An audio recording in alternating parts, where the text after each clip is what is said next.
Do that? No. Okay. At least it's not a water bottle sliding across there. Don't speak so soon, sister. All right. Welcome back to the Always Right podcast. I'm author Karisa DeLay. And I'm Jaime Vendera, author. Today you have your generic water bottle. Yeah. Your Kroger brand. I'm a little slow today. I've only got about half a gallon consumed, and it's 9:52. I'm falling behind. All right. All right. So today we're going to go on to the topic of unearthing what most writers will probably do, and they'll go to Google or they'll go to Safari, they'll go to Firefox, whatever search engine you're using, and they'll type in some questions like, pertaining to writing, pertaining to other stuff. So we're going to talk about those things, some cool searched writing topics. Yeah, and I mean, right off the bat, this is the first thing I searched for, back when dinosaurs existed, how to improve writing skills.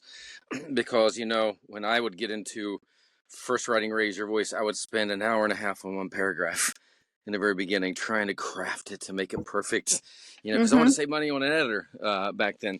So, everyone's looking for, Most authors are wanting to do that in the beginning. If you think about it. They want to do their own cover. They want to do this. I was the same way because when I started, Kindle didn't exist. I wanted to do an ebook and it was all HTML. I'd studied all these programs and it was going to be like picture pages. I'm like, I can't do this. They really weren't selling PDFs at that time. Yeah. So luckily it's changed. So yeah, and your search engines back in that day did not exist. No, not like they do now. Your search engine was the library. Yep. Yeah, the good old-fashioned card catalog. Yeah. All right. So when I was doing this, something that I didn't realize was a lot of the data searches are not public. Like Google doesn't release certain things publicly. Amazon doesn't release certain things. So a lot of their statistics are not available. So some of these are based on like keywords I was able to search out and find, but most of them, if you're asking for a specific thing, it's like can't find these because these statistics technically don't exist currently. Like I can't do to-date statistics right now because they're not released to the public. So, all right, I have a list.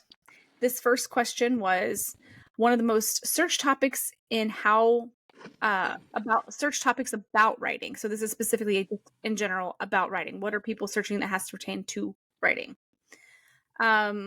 So one of the first things that came up was creative writing topics. So these are like the structure, dialogue writing, ways to character development. Yeah, like develop the character and stuff. So those were some of the creative techniques that people were searching out. Like, how do I do this? It's funny. Like even when I started writing fiction, I'm a reader. We love to read fiction, but I never grabbed onto that, to the story development, the character development. And I'm like, why is Terry Brooks so amazing and I suck? And, of course it was Daniel. He's like, man, you know what I've been doing? Cause we kind of started writing fiction together. He says, he watches Netflix and he got me hooked on that. And he's like, oh, you're going to write a space sci-fi. Well, go in there and watch every space television show or movie that you can. And pay attention. Yes. Well, go read those things too, because a lot of times that is the suggestion: is go read the books that are in your genre that you're trying to learn how to write. And Jeff Rivera gave us this tip as well: was go read those series, go read those books that stand out in that genre, and add the tropes that they're putting in there. Absolutely. No, and I did the same thing. Like I went through and read, especially when I started Age of the Sigil. I tried to read, what's the one that we don't like the ending of the television show? Game of Thrones. I tried. We're going to become like hate fans of Game of Thrones when this podcast is like booming and people are like, oh, that podcast You're canceled. You don't like it. You didn't finish the first book. No, lies. I like 7 out of 8 seasons. Yeah. No, I mean, I like the whole show. But the books I just couldn't get into. They were just, and brilliant writer, but it was just too deep. Oh, yeah. Terry is just easily fun. But same thing with J.R.R. Tolkien. I mean, he's kind of light. I've read some of his stuff, but Terry, Cinda Williams Chima, CWC. I always put her name backwards. Sorry, Cinda. One of my favorite authors. But I read a lot of those because hers was more YA fantasy, where Terry was more a little bit more adult fantasy, and it's tropes. I look for those. Try not to copy. Like, be careful. Don't blatantly steal a name or of a new character, but see how the story's moving. What is it you like about that character? This one's smartass and this one's like sweet as can be. You want to have that differentiation between them, so there's clashing even within the friendships. Yeah. All right. While you take a drink, I'm going to move on to this next one. Anytime I take a drink, it's your turn. Well, good, because this next one is not something that you're going to agree with, but people search out how to overcome writer's block. Did you read what I texted you earlier today? No, I'm putting that in this podcast. I said, hey, I'm filming that to talk about the episodes, and I'm calling them writer's blocks. And I'm making the video because little blocks of tips, and I even put in there, it's funny because I don't believe in writer's block, but Karisa does. But get in. Yeah, no, you didn't. I don't. Yeah, when we were trying to start this episode, which right now it says it's uploading at 0% on my end. What? What's it uploading on your end? It's I'm at 99%. We're 6 minutes and 36 seconds in. Sweet. Well, anyways, when we were trying to start this episode, I could hear you listening to that video, and I was like, when you couldn't hear me at first. So I did hear that. It was on writer. Like it? I did like it. Yay. No, right. I'm not allowed to talk like that. My husband doesn't like that accent. He prefers the British one, but the southern one. The Jamie one, he's not too happy about. Linda's not into that one. All right, overcoming this time when you're bored. Right, which Karisa calls writer's block. Mm-hmm. Yeah, this is a huge search topic. Yeah, because people are trying to like reignite their fuel power to write, overcome these like obstacles that they're facing when they can't kind of get words on the page. Like I said in that episode, which I said. But you know what? I agree, because I feel like a lot of people use it as an excuse too. Like, I got writer's block, but I work 10 hours a day and I got the kids and I got this. And a lot of times, I mean, if you love writing, you have to immerse yourself in it. So this is a topic I know so many people researching. If they'd follow me, they wouldn't have to worry about that because they'd be inspired.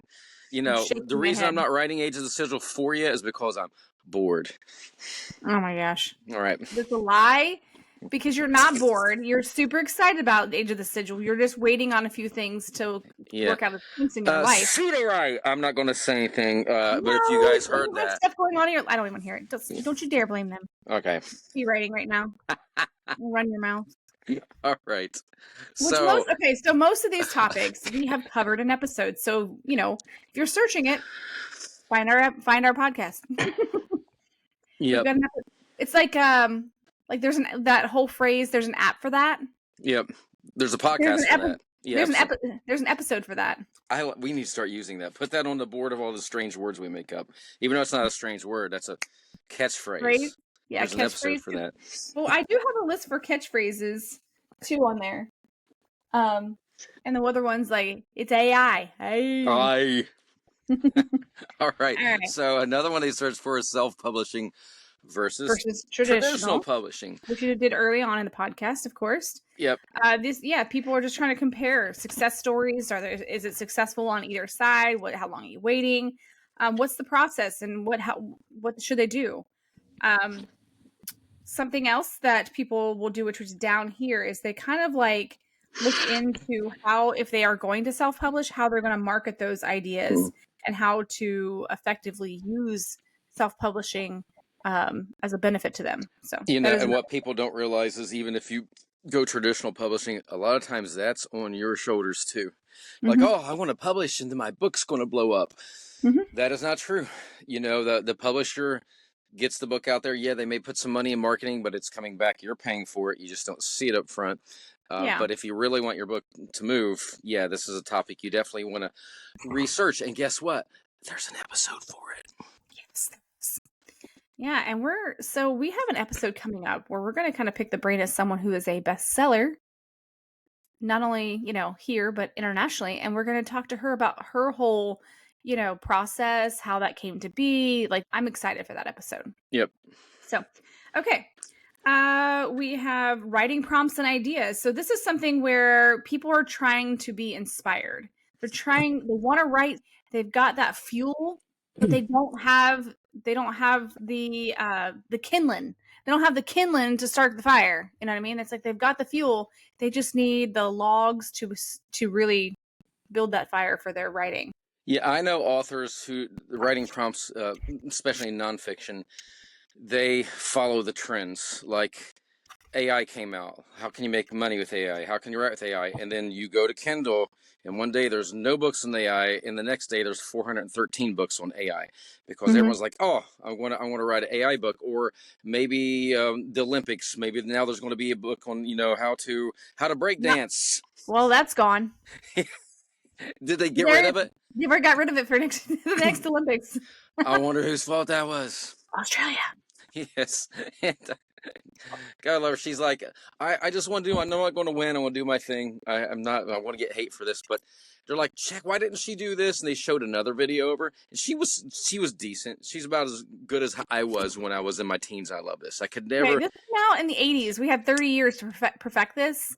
Exactly. She didn't watch Breaking 2 Electric Boogaloo, or she would have been on point. I forget this before your time. Breaking and Breaking 2 Electric Boogaloo.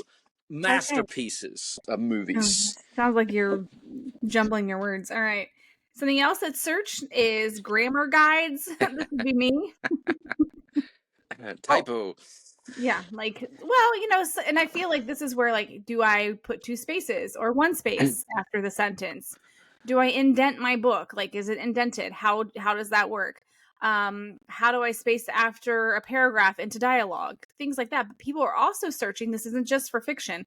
People are searching a lot of college or nonfiction or personal essays. Yeah.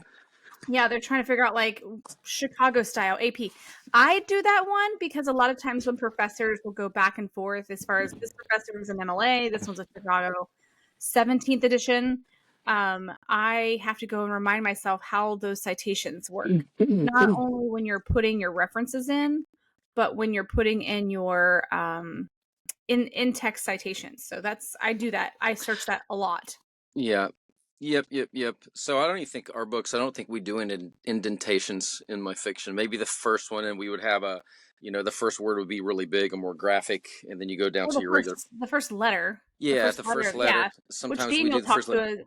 A couple weeks ago when Daniel was on, that was something he talked about, is how knowing to, and do that indentation. That's where my main things is remembering red, comma, white, comma, and blue. One space. Like if you got 3 things, like red, white, and blue, I do red, comma, white, comma, and blue. A lot of people do red, comma, white, and blue.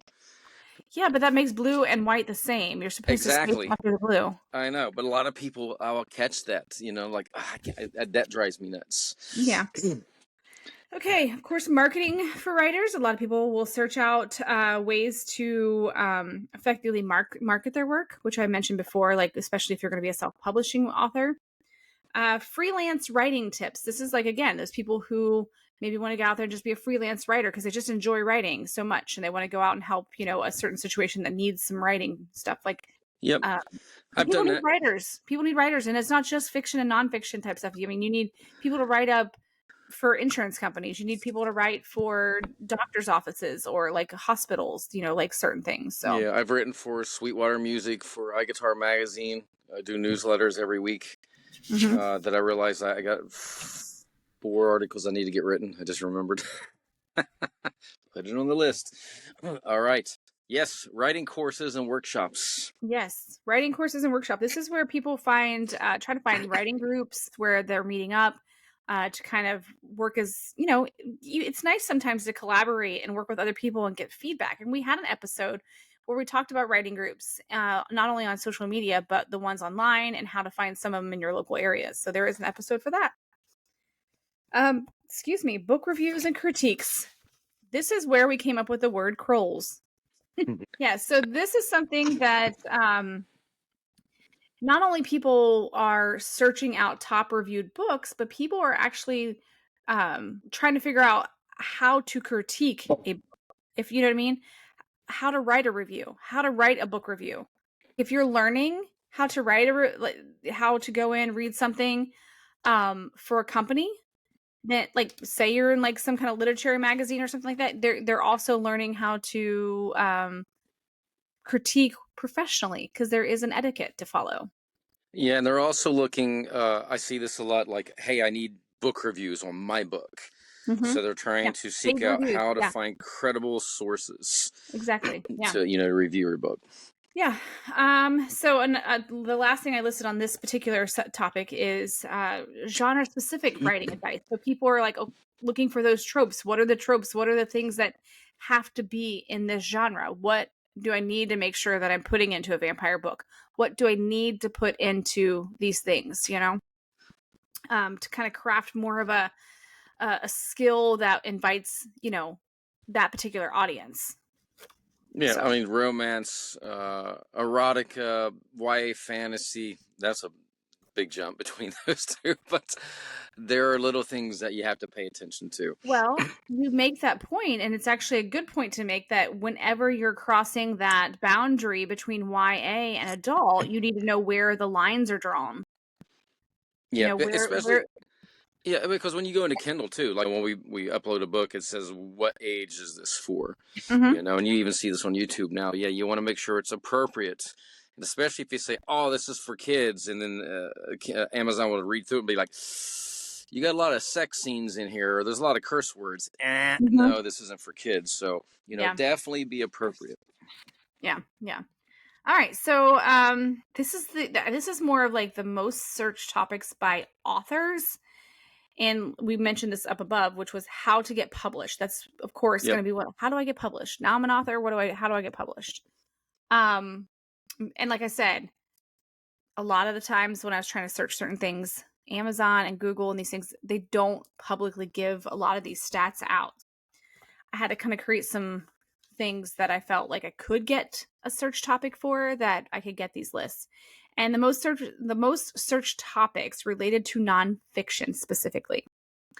Memoir writing, which this is something we have not covered. This is something that I'm like, oh, we should add these to the podcast episodes. This is kind of getting more of that narrative structure, that personal reflection that people need to learn how to do. People are searching out, how do I do that? No, I think that's a great topic. Not that I write a memoir, but I've thought about it before. And I'm like, Yeah. who's going to read that? I broke a glass. I wrote a book. I'm done. But Yeah, but I yeah, think you could probably get a little bit more into that. I got ADHD. Carissa made a cartoon about it. So no, that's a good Personal. topic. I like to Yeah. do a Yeah. full episode on that for sure. Yeah, we could do that. Yeah. So we'll add that to the set list. All right. Personal essays. Guidance on crafting personal essays that effectively convey your insights of your personal self. Ideas. Ideas from inside your personal being. So that's not a memoir. Would it be like why I like fishing? And this is my personal, where are we going with this? Personal essays. Is it an overall view of your life, or do you mean like an essay based on something but influenced by your personal experiences? Well, so that's something that I'm gonna actually put on here. Where'd my pens go? Oh, there it is. I found it, darling. All right. Okay, so that's a question I'm going to answer in another episode. But we are going to talk about the difference between a memoir and a personal episode, or Good. personal essay. Personal episode. Essay. Personal episode. Episode. Oh, yes. There we go. On the list, we shall discuss the difference. Perfect. That was my evil plan. Sure it was. Yeah, not really. I just, okay. Let's go on to the next one, because I'm like, yeah. Yes. What kind of drug is he on? None. Oh my gosh, don't even say it. Yep. It's not caffeine. Yes, we know. It's no drugs. Okay. Okay. All right. Researching and fact checking. This is for nonfiction. It should be the top. Yeah, Like, absolutely. top researching the facts and using actual sources that have been fact checked by other scholars or other people in that industry. I see it a lot. I'm going to call them out a lot in voice coaching. Somebody will come up with a new concept and I'm like, oh, it's proven to make your chords adduct better. Is it? Well, I mean, but then this person will say it, and this one, and this one, this one, and then it's like spread. Mhm. I'm always careful with that. I'm wanting to decide. I want to see what a doctor, what a vocal scientist says before I would, put any weight behind it. But it doesn't matter. In coaching, it's like, look at me, how smart I am, and then Mhm. and then we have to change things. So, Well, and I find myself that things that I learned back in the day of growing up prior to the internet, or I should say access to the internet, because the internet's been around longer than I've been able to access it, um, as far as in our personal homes. But when we were told certain things, our parents told us things that we took as the gospel. We took that as the truth because there was not a quick way to challenge that. there's monsters in that water. Under your bed. Yeah. Don't hang your feet over the bed, because I'm pretty sure that was fact back in my day. But what I'm saying is, so fact checking wasn't as accessible as it wasn't. You couldn't get to it as easy today. Yep. So with that said, a lot of times when I say something to my kids, they're like, I don't think that's true. And I'm like, well, yeah, it's definitely true. I learned this when I was younger. And then you go and it's like, not true. Yep. You're like, oh, the universe is literally doing the Mandela effect on me when it comes to the facts I learned in the 80s. Like, drinking from the hose water was fine. Yep. All right. Other things that are searched out by authors about non-fiction things are writing for magazines and journals, how to pitch articles, publications, and see what editors are actually looking for. What's trending? What are they looking for? What do they need? Those are the things that are being searched out as far as those types of writings. Yes. No, yeah, it's very important. I've had to do that when I was writing for Sweetwater. You really have to look at the magazine or the company to make sure that what you're writing isn't. Mm-hmm. If you're a wacky writer and you like to have fun, it may not fit that journal. If it's a scientific journal, they want to be very on point. So pay attention to who you're submitting to or who you want to do that, so that you do meet what their criteria, something like that. Yeah. Words just keep coming out of my mouth because we're heading towards book proposals. I don't know why I'm so excited today. You're literally running out of breath. No, I think what it is, I did it on purpose. I'll keep running it out. I'm happy that I filmed that video for us earlier. Yes. And I need another drink of water. Book proposals. Yes. Oh, this is the step that I think a lot of times people, when they watch fiction and they see an author in a fiction setting, they feel this is the way the world works with publishing.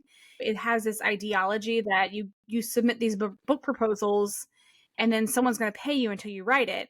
That usually happens after someone's pretty well known for their writing and they're on retainer to keep writing things and put a new book out. That doesn't happen in immediate. And so there was a local author from where I was before, who was telling people that she was getting published, but her book wasn't even done yet. And I'm like, that's not how that works. Like you may have submitted the idea and like, oh yeah, when you're done with that idea, make sure you get in contact with us and let us see what you have. Maybe that's what they said. But it's not like, if you're not finished, and you're not a known writer and this is your first book and you have nothing to share yet, it's not a world where people just typically, sure, let me publish you, because they may get your stuff and be like, oh, we've committed to a publication that sucks. And it could have been. I mean, I don't know the situations. Like, I'm going to use Author House or somebody like that to self-publish. Yeah. I'm getting published. Well, yeah, when you send in the money and you have your manuscript, it's a done deal. And there's a lot of that. I mean, that was an explosion, and everybody's got a book in them. So I could see somebody being excited about that. But take this seriously. I mean, if you really want to get published, you have to study up on book proposals. I think we've kind of covered this in an episode too. I'm sure we'll dive in deeper. And I mean, so like nonfiction, that's different. I'm not talking about nonfiction book proposals are a little different because a lot of times you'll have like professors or people with PhDs or people that have ideas that they will pitch. And they're like, yes, this is a great idea. Let's do this. And so you are kind of pushed to do that. So I'm not saying this is for every writing situation, but in this particular situation, that's not how I'm like, this is not how it worked. I even looked into the person. They're like, oh yeah, so-and-so's publishing me. And you look on there like this person didn't publish like anything.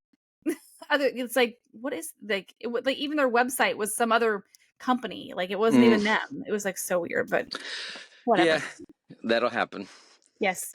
Travel writing. This is something that would be really cool to have on here, is to get someone who writes for travel companies to get, how do you have to travel there? Are you going based on the reviews? How do some of these travel writers work? That'd be a nice job, though, actually. I might want I to go actually know apply a for that travel one. writer. Do you? Yes. Let's get that person on Ryan here. Murdoch. Ryan, if you're listening to this, we want you on the podcast. Yes. Yeah, I'll reach out to him. Yes, that would be awesome. Okay, perfect.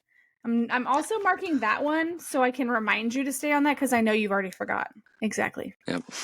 Okay. Well, what about self-help writing? Apparently, I need some of that to stay on and remember what I said a minute ago. So I've done some Yeah. self-help writing, unleash your creative mindset, but Yeah, there a is, lot of your books, and like even some of the authors we have on Vendera are self-help when it comes to some of the vocal stuff, like how to yep, help. yep. Yeah. Melody to Madness by Ray West is really is a self-help, because when you're a touring artist, it's a mind game, and you can get lost pretty quick. So, yeah, so there is techniques, when you're writing self-help, you really want to speak to your audience or your readers, and from a point like you've been there, if they can connect with you and feel that you've went through that, that's going to make you a better writer. But yes, this is definitely a big topic that's searched. Yeah. So like a few of these kind of go together. So the next three I'm going to kind of combine, Okay. because they're all in a sense creative writing. Whether it's journalistic, whether it's writing for the web, all of these kind of fit under like a creative nonfiction style writing that people are going to search out. So one of the classes, well, actually various classes you can take in college are creative writing, and that's because it is something that has to be, in a sense, learned if you're not already naturally a creative writer. But even like honing your skills, creative writing is something that isn't just something people can do, like unless it's a natural thing. You kind of have to figure out how to improve those skills. Where was Writing the for the web. Oh, here it is. I was like, why does this look like I've already read this part? I was looking at the wrong page. Writing for the I web. combined writing for the web with the creative writing, because you're still using, if you were okay, I can see that. Yeah, because that's still considered creating, not nonfiction writing in a creative manner. And you just got to figure out which platforms you're writing for, essentially. Yeah, we've had submissions. I've had submissions to do blogs for us, for even JaimeVendera.com, for Vendera Publishing, for people. If it would fit, we would do it. So there are a lot of people out there, and they can make a living at writing for the web for different websites. You haven't want to hear editing nonfiction, but I think editing in general, whether it's fiction or nonfiction, that's a highly researched subject. Which I know we kind of touched on that earlier, but yeah, making sure that when you're revising anything that you write, for clarity, for structure, to make sure there's engagement with your reader, is very important. I know both of us have read books, like, oh, I'm excited about this book, and it was so boring, there was no engagement. So, I'm confused. I'm like, you didn't really give me much clarity. I read a book recently. I will not say who it is. I really like this guy. He is an actual scientist, and he's got a really cool product out.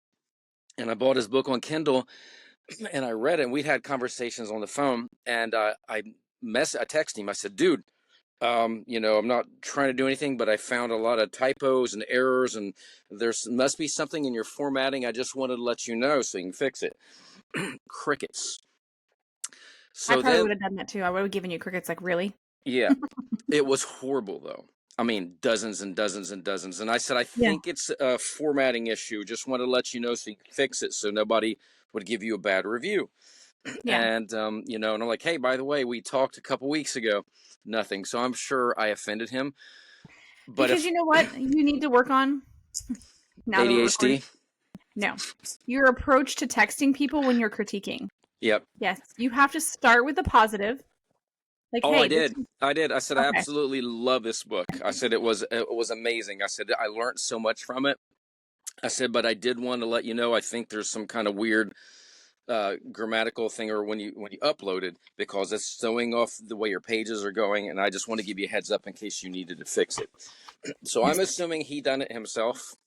And, and so if I offend him, I apologize. But hey, if my book says screwed up, I want to know. Maybe you should reach out and say, hey, I think maybe my wording might have. I already did. I haven't heard from him. It's not an issue. I still. Maybe he's dead. Huh? No, Maybe he's dead. Okay. he's on. I'm kidding. I'm kidding. I'm Because silly. if he has rapport, I'll be like, by the way, I got ideas for your videos on your product, and then he'll really be offended. So we would just drop it. Ooh, I This guess we're one's for moving. you. Yes, yes. It's funny because I thought about this earlier. I was like, Mm-hmm. hey, we're talking about books and this and Writing. that. No, we're But talking about here's, writing. yes. So here are some frequently searched topics related to writing a song. And I work every day teaching voice. I work with so many artists with restructuring their songs, chord changes, lyric changes, adding bridges. So the number one thing, and I didn't even have to look at your list, would definitely be song structure. And, you Mm-hmm. know, I'll have a student and they'll write a song, and I'm like, look, it's really not structured well. Who is your favorite artist? Oh, this person and this person. Go find their top 5 songs, and then I want you to pay attention. Is it intro, verse, pre-chorus, chorus? Write down exactly how it, because I explained to them what a chorus is, what a verse is, what a bridge is, Mm-hmm. and then compare them. And every time they come back, I'm like, wow, if they would research 10 or 20 songs, there's only 3 or 4 patterns. And Mm-hmm. like, wow, I didn't realize it was that simple. I said, yes, you want to be hooky, so pay attention to song structure. Don't go too far off in left field. Unless you're a prog rock band, then you can do whatever you want. So, and Well, I'm what's gonna this? let you go. I'm letting you go down this list because this is all you. Okay, lyric writing. For me, yes, tips on how to write meaningful, relatable, and catchy lyrics. A lot of people, just like with book writing, they try to overdo it. They try to think too deep with it. I don't really write. I just let it come to me. But you want to be down to earth. You want to talk. You want to, write your lyrics very conversational, like you would in real life. You don't want to like, I, let me find a different word for this. I think about that when I listen to music because I don't know. I'm like, did this artist have the song in their head, like lyrics, and they just put them out on paper, or did they have the music and the lyrics together? Like, did they have the beats together? Because some of these are just so catchy how the Yeah, beats go. everybody's different. Like I don't write lyrics first, but I know a lot of artists who do, and then they kind of imagine and they start getting which leads to our next one, melody creation. They'll start humming or come up with a melody idea, and then they'll apply it and they'll change the phrasing of the lyrics. So a lot of people are looking for how do you create a melody, how to craft a melody, how that can complement your lyrics. So it is a marriage for sure. You Mm-hmm. know, to me, every singer is a rhythm machine. And you want to have flow and phrasing. You want to be in the pocket. So, chords and harmony. I'm a harmony writing freak. That's another thing I do. Check out Love Juliet. We need to have her on here, or Danny Black. I've worked with Danny. We've had her on We here. had Danny Black on here. We've worked with chord structure. We went over harmony with Love Juliet, Shut Up and Kiss Me, Alter Ego. I helped her write all those harmonies. She's got a new song coming out called Can We Be Kids Again? She just reached out. She said, I need to get in next week. I'm like, she got another song she wants to write harmonies on. So, chords and harmony, they go together. I'm a keyboard player. So if you're playing a C chord, a C, E, and a G, and your melody is in a C, you have the possibility of having an E harmony, a G harmony. There's other harmonies you can do, but that's the basics for it. So people want to know, how do I do this? How do I Mm-hmm. move from one chord to the next? You really got to learn a little bit about music theory for that. Song themes and ideas. This really goes back to your lyrics. Conversational. You got to have a theme. Is it love? Is it heartbreak? Is it personal experience? Storytelling. Are you exciting? Are you a country singer? I'm out in the club. Wee-hoo. You're Yeah, doing something. so this is something that 21 Pilots does with their stuff is the entire album is the story. Taylor Swift does this. The entire album is a story. A lot of people will make their album almost like a novel, and each song is a chapter in that overall book. Oh, I love when people do that. I know Dream Theater did it with like scenes from a memory part 2, and it was wonderful. It's a lot of Darset people. does it. Yeah. So yes, exactly. Everything Mm-hmm. they do that way. They connect So things. Queensryche, Yeah. Operation Mindcrime, that was like one of the big ones on the radio. Is like, wow, it's a concept album. Everything flows together. Mm-hmm. Rhyming and meter really goes back to everything melody creation. There is I don't like to overdo rhyme all the time because it would be a crime. We don't want to. Oh We don't want to. my Oh gosh. man, Joe. But I say that a lot because I have singers and they're like, I want to play all day and then I'll stay in the hay, okay? And I'm like, it's too much. You gotta, I always go back, does this sound like a kid's nursery rhyme? Because if it does, we need to change it. There's a way. And for those who are songwriters, you don't have to rhyme. I know people who do songs and there's not any rhyme scheme, but they're storytellers and it still pulls you in. And the meter, is in 4/4, is in 3/4. What's your phrasing? Are you in the pocket? Are your lyrics flowing with the beat of the drum? It's all cool. Songwriting tools and apps. I'm thinking. I think this app is called Klimper. I may be wrong. There are so many cool apps out there now that maybe you don't play a guitar or a keyboard, and you're like, oh, I got this idea, and you can hum a melody, and you can find a chord, and then you can put it together and make your song even without being able to play an instrument. Or there are tools like if you need a rhyme, you're like, I don't know what rhymes with this word. I'm a rapper. What's this tool? And you can input the words that you're using, and it'll show you all the words that can do it. Sorry, I must be phlegmy today. Are you phlegmy? Yes. All right. So there's chord generators, writing apps. I didn't even read your notes here. You got excellent notes, but that's exactly where I went to. Both of those type of apps are great. A collaborative writing. This is basically how I do everything. I write with Scott Stith, of course, for the Vendera and Stith stuff. I write with Ryan Wolf for the Angel Fire East. Very collaborative. With Scott, he'll come in and he'll start playing some different chords, and I'll be like, that right there. No, get rid of that. And we'll start building a song, and then lyrics start coming to me. With Ryan, he'll just jam on a bunch of stuff, and he'll send it to me, and I'm like, okay, that 1 minute and 16-second thing you did, I only like from 30 seconds to 38 seconds. Let's build a song around that. And then that's how we unroll. But, a lot of the artists I work with, they go to Nashville and they work with tons of great songwriters for writing pop and country and Christian music. So don't be a stickler. A lot of people are like, I'm natural and I write all my own music, blah, blah, blah, blah, blah. There's nothing wrong with having a collaborator.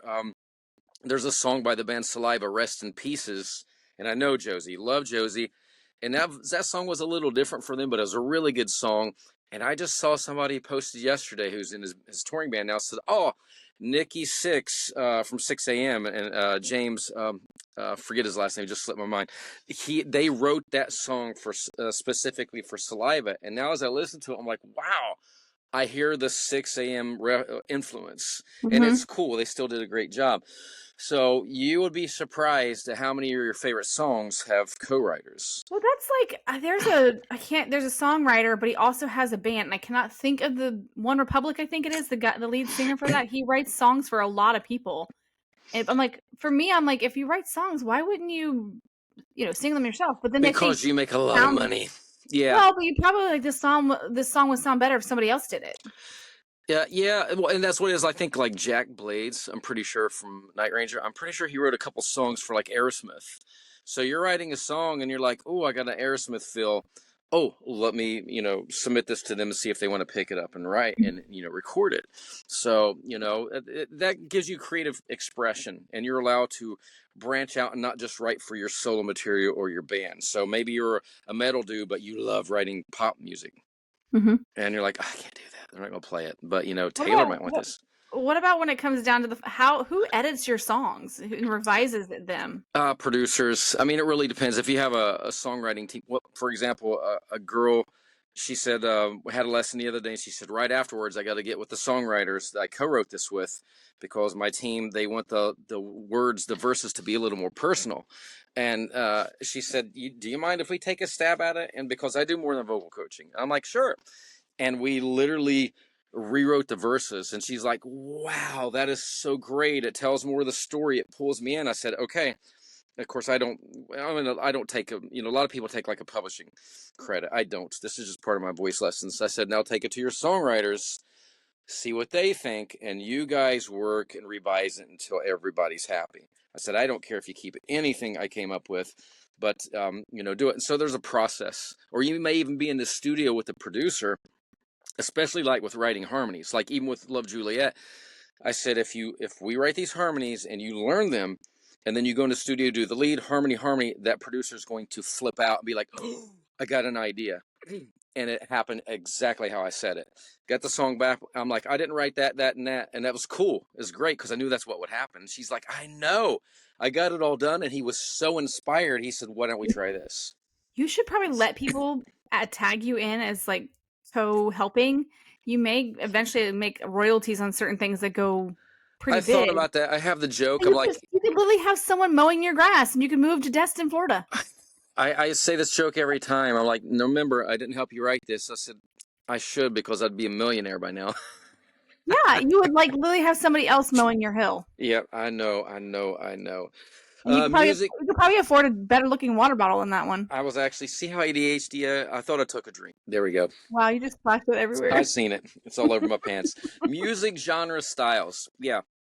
Especially if you're a songwriter, you're not so much starting a band, you got to understand the difference. And we're not just talking metal to country to pop. I mean, you could be a country artist and there are different subgenres within that, or even Mm-hmm. within pop. So you really have to pay attention to the nuances.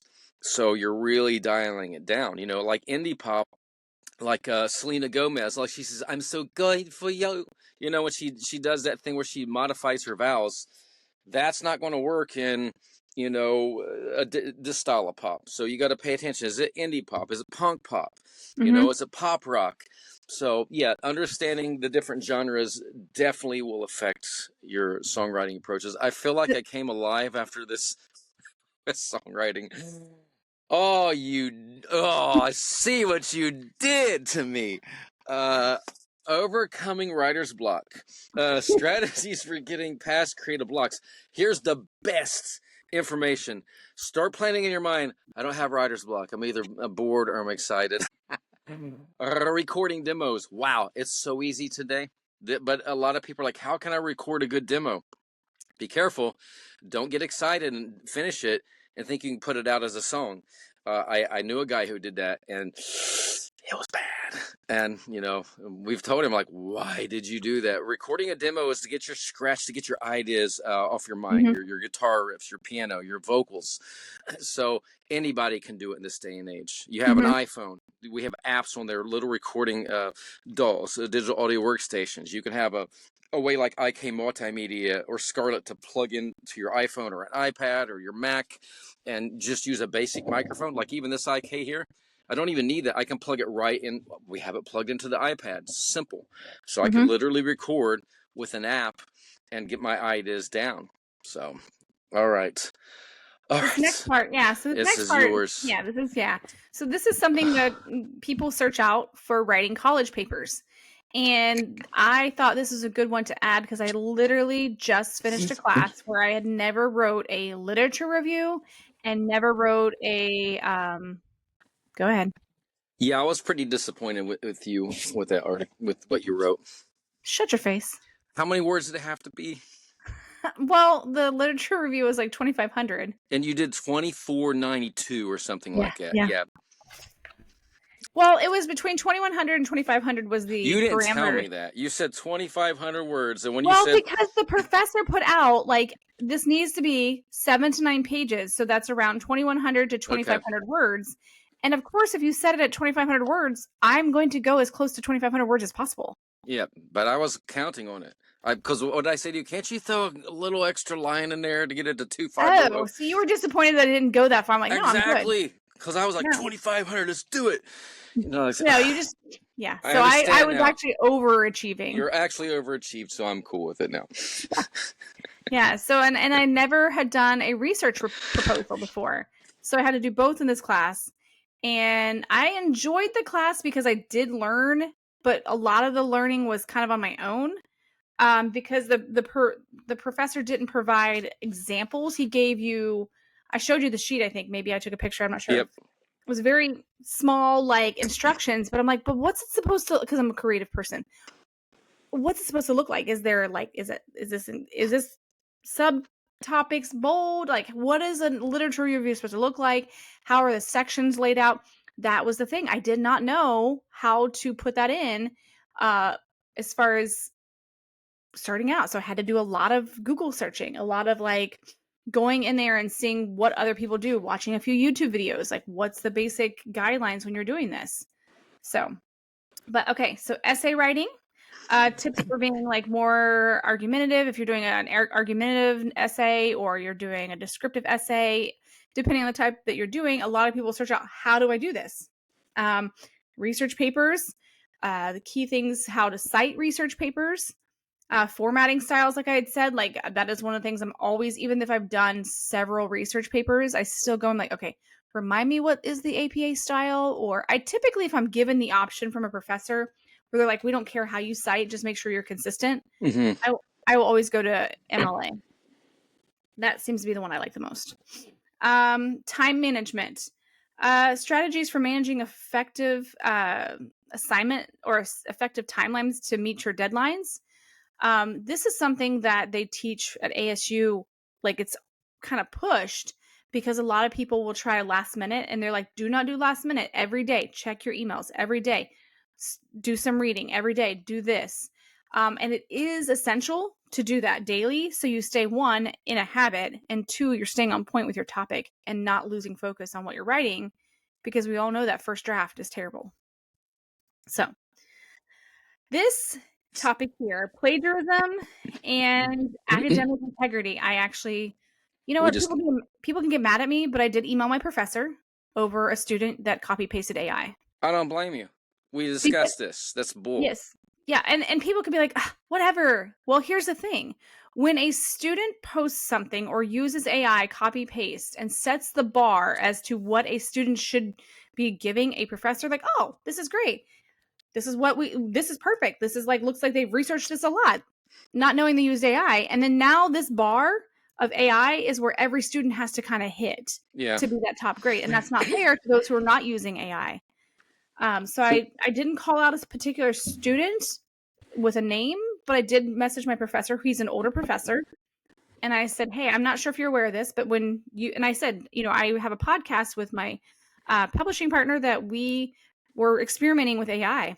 And in experimenting with AI, what I've learned is there is a set kind of parameter in which it responds. Shows you is that person's inexperience with ChatGPT, because if you really wanted a prompt, you should have taken, here's a question, but I want this. I want sites. I want you to refer to this. I want you to make it funny. So yes, it'll do the same thing every time if you do not give it the correct prompts.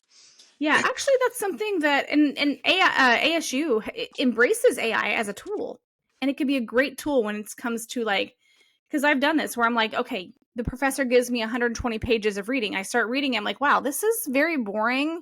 And I think I've read this stuff. This is like a repeat of something from another book. I take the PDF. I'm like, okay, summarize this for me, please. Is there anything new I need to see? And then like, it's like, can you itemize the topics based on page? And it will do that for me. And then I can go to that page and be like, okay, I'm going to read this more in depth. I don't have the time to read 120 pages of fluff and then be like, oh my gosh. But I still have to personally respond to how this stuff's going. I still sometimes have to go back and be like, okay, what was it saying here? That is something. Well, then you could run it through ChatGPT and actually say, summarize this, which would be great. Which is what we were talking about earlier with the sigil books. I need, even though I just read them, I'm like, I really need to have this summarized by AI just to keep me on point. So yes, like with Canvas, we just talked about this. Like I put my brain dump in there. So what I do is I basically dump everything I'm putting into the story into this like it doesn't have to be perfect sentences. You literally just dumping your storyline onto the page. And sometimes I feel like you're only given like so much space to do it, and I'm over sentencing things.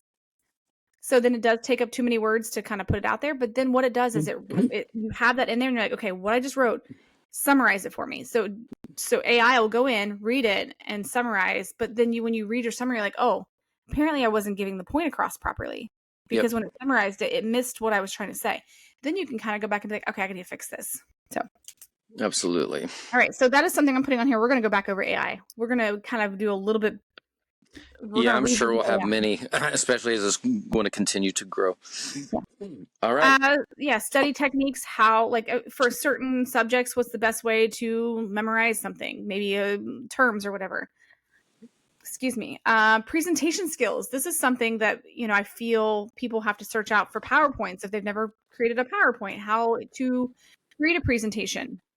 It will kind of tie into public speaking as well, correct? Because Yeah. I've had it in PowerPoint, like in India, and you really have to, kind of goes hand in hand. Yeah. All right. Group projects.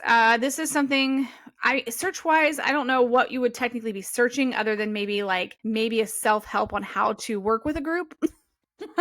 On a group project, when one person we know is always not going to do the work. Yep. Creating outlines. This is good for just any kind of general writing in a sense, but outlines are really, really good when doing college papers. When you are trying to make sure your topics are all discussed, you're like, okay, I can't forget. I have to put this topic in there. Write them all out as an outline. So it's really nice to kind of search out how to create these kind of things when you're organizing specific types of papers. Using academic databases. So this is something that when you're at a college, they will typically have a specific database they want you to use. And they want you to be able to, some professors want you to use only peer-reviewed journal articles. Some want you to use stuff on Google Scholar. So I've seen that. So you got to pay attention and learn how to use those search engines. Proofreading and editing. Now, this is something that I use Grammarly with my stuff because Grammarly goes in there and I can set my goals as an essay or a report or other, and I can hit academic. I can even hit whether I'm using APA or if I'm using MLA or Chicago. I can put the styles, set those parameters. So when I'm going in there, it's going to tell me if I'm doing something that's not quite, the way it's supposed to be. Online resources. So this is something that I use when it comes to editing citations, when it's like so sometimes when you're doing a video or you're doing something that you're like, I'm not sure how to cite this material, there are citation generators. So you can put your work in there and you can ask it to generate a citation in your format. So those are great tools. There's also tools out there to help you with your assignment. If you have a literature review or whatever, you can be like, okay, I have a literature review on this topic. Can you help me find topics related to this? So there are engines out there that will help you do that. So I did look up the most commonly used online writing tool is Google Docs. And then the most widely used database for writing help is Grammarly. So. Well, I'm 50% in. I use the Google Docs. Well, and I used Google Docs when I'm kind of working with you on something. Yeah. So, but, Word to your mother. Yeah. Actually, Microsoft Word. I can't talk Microsoft Word. I sound like what's his name? Sean Connery. Microsoft Word. James Bond. Yes. Bond. All right. Yes. That's a lot of stuff that people research. Yeah. Wow. Yeah, it was a good episode. All yes, right. Fun episode. I love it. All right. Well, thank you for listening. And I rubbed off on her. Yes. Anyways, infected. And if you would like to follow us and find out more about our podcast, you can go to alwayswritepodcast.com. There are icons there. Those will take you to our YouTube channel. They can take you to our listening platforms and some of our social media.